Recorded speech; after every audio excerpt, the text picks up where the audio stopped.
اللہ کی ذات پاک جو ہے وہ ولی ہے، لیکن اس کی ولایت اپنی شان کے مطابق ہے۔ ہر نبی ولی ہے مگر ہر نبی کی ولایت اپنی شان کی ہے۔ ہر نبی اور ہر رسول، ان کے مطلب قاعدہ یہ ہے، ہر رسول کے لیے نبی ہونا شرط ہے۔ کوئی بھی ایسا رسول نہیں ہوگا جو نبی نہ ہو، یعنی میٹرک کے بعد ایف اے وہ کرے گا جو میٹرک پاس کرے گا، جو میٹرک ہی فیل کر دے تو وہ آگے کیسے جائے گا۔ کہا ہر رسول جو ہوتا ہے وہ نبی ضرور ہوتا ہے، ہر نبی جو ہوتا ہے وہ ولی ضرور ہوتا ہے، ہر ولی جو ہے وہ مومن ضرور ہوتا ہے، کیونکہ ایمان کے بغیر ولایت نہیں ملتی۔ تو اس سلسلے میں حضرت ابوبکر صدیق رضی اللہ عنہ کا نام پیش کرتا ہوں کہ آپ ایک مرتبہ حضور کی بارگاہ میں کافی مہمان آ گئے، دیکھا کہ سرکار کے دربار میں اس وقت مہمانوں کی خوراک کا کوئی تسلی بخش بندوبست نہیں ہے، ان کو اٹھا کے اپنے گھر لے آئے، اور ایک باؤل ہے جس میں زیادہ سے زیادہ 2 آدمیوں کا کھانا ہو سکتا ہے، 4-5 آدمی بیٹھ کے کھانا کھانے لگے، لیکن جو کھاتے جاتے کھانا ابھرتا جاتا ہے۔ جب سارے کے سارے کھا کے فارغ ہوئے، دیکھا کہ اس وقت کھانے کی مقدار پہلے سے کہیں زیادہ ہے۔ یہ حضرت ابوبکر صدیق رضی اللہ عنہ کی کرامت ہے۔ اور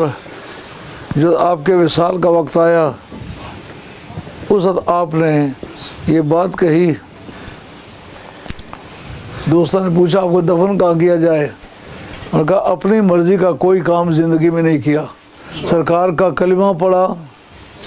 تو جس طرح سرکار کی مرضی تھی وہ کام کیے۔ اب مر کے بھی اپنی مرضی نہیں استعمال کرنا چاہتا، میری لاش کو کفن دے کے سرکار کی بارگاہ میں پیش کر دینا اور جا کر کے عرض کرنا یا رسول اللہ ھذا رفیق قد ضعیف الذی بات معک فی الغار، یا رسول اللہ یہ آپ کا وہ بوڑھا پرانا غلام ہے جس نے آپ کے ساتھ مل کے غاروں میں راتیں گزاری تھی۔ حضور کی قبر شریف سے کوئی آواز آ جائے، اجازت مل جائے تو اس کے مطابق عمل کرنا، نہیں تو جہاں مسلمان چاہیں گے دفن کر دیں، اس سے میرا کوئی تعلق نہیں۔ اور بولا مظفر دے میں نے آواز کی کہ یا رسول اللہ یہ آپ کا بوڑھا پرانا غلام آ گیا جسے غار میں آپ کے ساتھ راتیں گزاری تھی۔ جواب آیا اوصل الحبیب وما جنب الحبیب، جلدی کر کے دوست کو دوست کی بغل میں پہنچا دو۔ نعرہ تکبیر، نعرہ رسالت، نعرہ حیدری، حیدری، تو یہ آپ کے بر وقت وفات کی یہ کرامت ہے۔ اور جب آپ کے وصال کا وقت قریب آیا تو آپ کی صاحبزادی نبی پاک علیہ السلام کی زوجہ مطہرہ، سارے مومنوں کی ماں جناب سیدہ عائشہ سلام اللہ علیہ عرض کرتے ہیں اے ابا جی کوئی وصیت فرماؤ۔ ان کا ایک تو یہ کہ میں خلیفہ ہونے کی حیثیت سے میرے پاس دربار خلافت کی 2 چیزیں، ایک تو یہ جو میرے پاس ایک پیالہ ہے، یہ پیالہ مجھے سرکاری طور پر ملا ہوا تھا، یہ بیت المال کی ملکیت ہے، یہ پیالہ میری موجودگی میں واپس کرو۔ ایک دوسرا یہ میرا ٹب ہے، میں اس کے ساتھ غسل کیا کرتا تھا، اس میں پانی جمع کرتا تھا، یہ میری ملکیت نہیں ہے، یہ سرکاری مال ہے، میری موجودگی میں آخری سانس سے پہلے یہ ٹب واپس کرو تاکہ مجھے تسکین ہو جائے کہ میں دنیا سے جاتے وقت اپنی قوم کی کوئی چیز نقصان کر کے نہیں جا رہا، اور جہاں تک میری ملکیت ہے میں اس کو استعمال کر سکتا ہوں، جو مجھے صرف استعمال کے لیے ملی ہوئی تھی ملکیت گورنمنٹ کی ہے، واپس کرو۔ اور اس کے بعد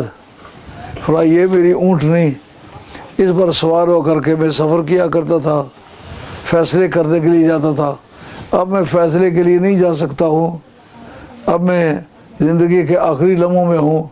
مہربانی کر کے یہ میری اونٹنی میری آنکھوں کے دیکھتے دیکھتے یہ واپس جا کے بیت المال میں ان پہنچا دو تاکہ میں سبکدوش ہو جاؤں۔ اور کرامت اس وقت کی یہ ہے، مصباح الزجاجہ فی شرح ابن ماجہ، یہ امام جلال الدین سیوطی نے ابن ماجہ کی شرح لکھی ہے، اس شرح کے اندر موجود ہے۔ آپ نے فرمایا یہ فلاں فلاں مال جو ہے میرے بیٹوں کو دے دینا، لیکن یہ ایک مال ہے جو 3 بہنیں ہو تم تقسیم کر لینا۔ جناب سیدہ عائشہ بولی، ان کا اے ابا جی ایک میں ہوں، ایک اسماء بنت ابی بکر ہے جو حضرت زبیر بن العوام کی اہلیہ ہے، تو ہم 2 بہنیں، تیسری بہن تو کوئی نہیں ہے۔ ان کا اس وقت جو میری اہلیہ ہے نا، یہ امید سے ہے، اس کے پیٹ میں بچی ہے، ابھی وہ پیدا نہیں ہوئی۔ وہ ابھی کہتے ہیں نبی کو مافل ارحام کا پتہ نہیں ہوتا کہ پیٹ میں نر ہے، مادہ ہے یا نہیں ہے، یہ ان کے منہ پر ایک زناٹے کی چپت ہے۔ امام جلال الدین سیوطی لکھتے ہیں کہ یہ بات جناب سیدہ عائشہ طیبہ طاہرہ سے حضرت ابوبکر صدیق نے فرمائی، وہ بیٹی ہے۔ اب بیٹی کے بارے میں کوئی سرکاری طور پر کوئی اطلاع نہیں ہے، کوئی کس طرح کوئی طبی معائنہ نہیں ہے، جو ان کو بصیرت باطنی رب نے دی ہے، یہ اس کی کرامت ہے۔ وہ نبی غیب جاننے والا نبی ہے، یہ غیب جاننے والے نبی کا امتی ہے، اس لیے اس کو غیب کا پتہ کہ پیٹ میں کیا ہے۔ بعد میں وہ صاحبزادی پیدا ہوئی، اس کا نام ام کلثوم رکھا گیا۔